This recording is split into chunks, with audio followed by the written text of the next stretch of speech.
Hi class, my name is Rosie. And my name is Kassidy, and we're from the Apple Academy. And today we're here to read you a story. We're going to be reading The Little Ghost Who Was a Quilt. Woo! Okay, now class, what do you guys think a quilt means? Oh, good guesses, good guesses. A quilt is a type of blanket that is heavy and has lots of patterns on it. See all these patterns? That's a quilt. Now we're gonna continue the story now. The Little Ghost Who Was a Quilt. The Little Ghost Who Was a Quilt. Once there was a little ghost who was a quilt. He didn't know why he was a quilt. His mom and dad and all his friends were sheets. They were light as air, they flew high and fast and twirled and whirled in the sky. They could even ride on a gust of wind and then whoosh back to the ground like they were going down an invisible slide.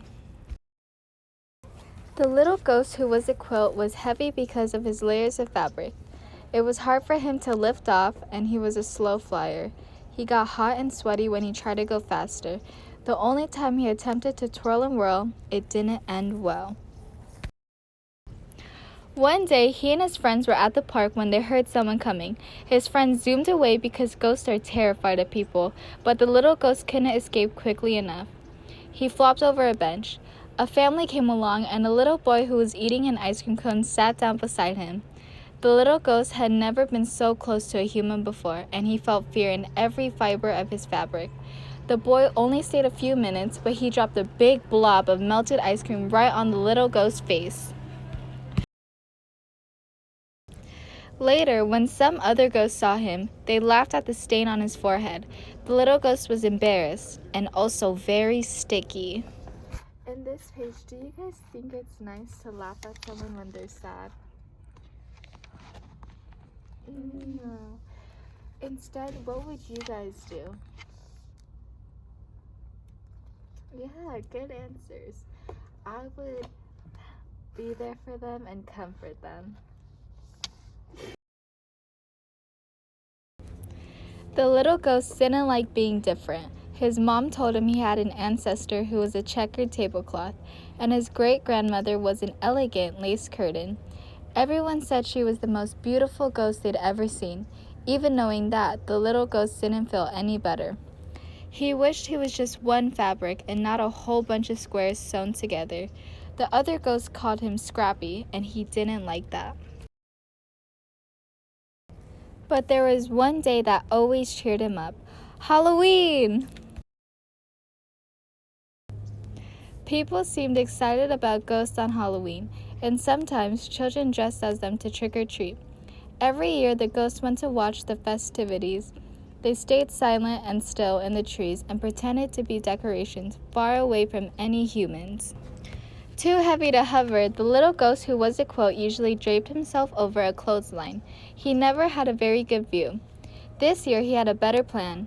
He remembered how close he had been to the boy at the park, so he decided he would be brave and fold himself over a chair on a porch right in the center of the action. Halloween night came, and the little ghost flew as fast as he could, but he was only halfway across a lawn when he heard people coming.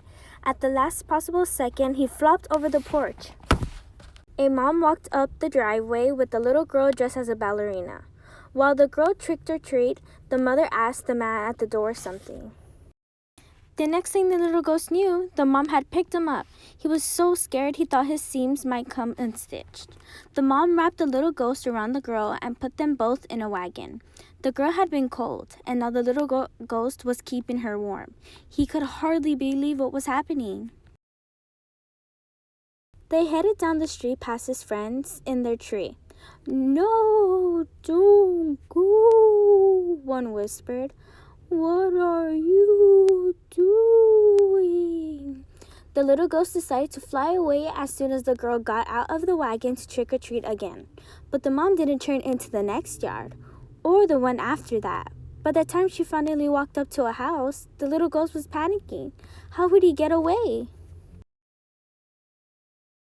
The mother parked the wagon and carried the girl and the little ghost into the house.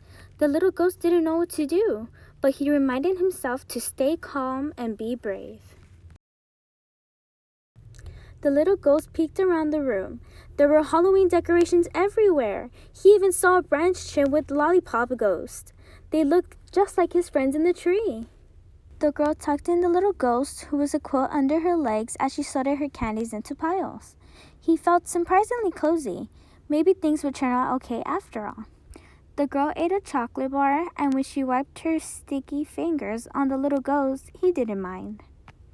After the girl was asleep upstairs, her mom gently folded the little ghost, who was a quilt. She smiled and admired his fabrics and traced her fingers along the line of his stitching. It tickled. She set the little ghost on the couch and went upstairs too. When she was gone, he flew into the fireplace and out the chimney. His smile was 3 squares wide. The little ghost's friends cheered and rushed over to him. They were amazed by his courage and wanted to hear every detail of his adventure. They flew slowly along with him all the way home. The little ghost was so happy that he felt like he was floating without even trying. Everything that had happened was because he was a little bit different. Everything had happened because he was a quilt. That's the end of the book of The Little Ghost Who Was a Quilt. I hope you all enjoyed it. Bye. What do you think the book was about? Yes, that's all good answers. Good. The book is about embracing your uniqueness and And knowing that it's okay to be different. Everybody is different in their own way.